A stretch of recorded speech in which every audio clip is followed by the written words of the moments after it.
Добро утро. Днеска ще ходим в надпис да пускаме дипломи. Юху! И се надявам да стане бързо и да разрешаваме други административни проблеми, които могат да се явят по време на магистърската специалност. Искаш ли да кажеш нещо на влога, Иване? Полях цветето. Полях цветето, да. Друго? Не знам. Излизам.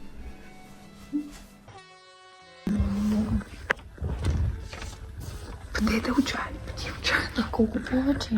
Колко повече? Мисля, че вече станаха 20 минути, откакто чакаме.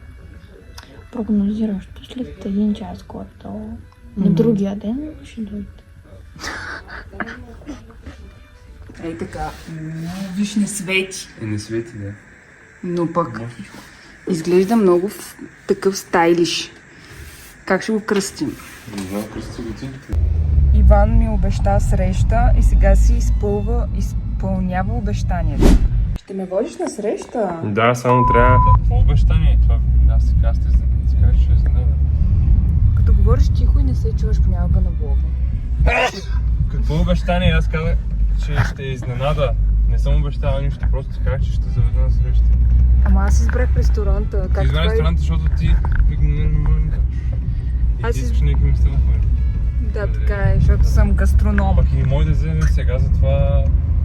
Абе, не може много, можех да работя.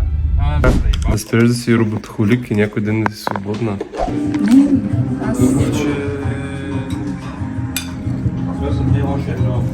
О, това трябва да е улицата.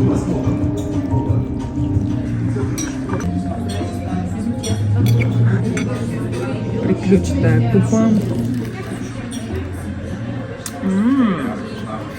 Вижте младежа. Той е с риза. За кого си с риза? За кого си с риза?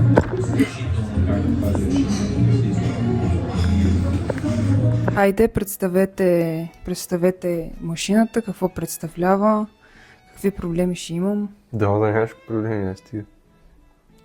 Кога ще имам Да Винчи? Много мразя това процес. Виж, тук не лоудва, виж тук лоудва. Това означава, че е забил. Виждаш ли?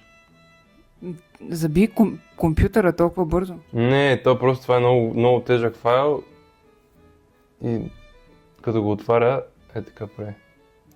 Кажи му fuck off. Ще си инсталираме каквото искаме, когато искаме, както искаме.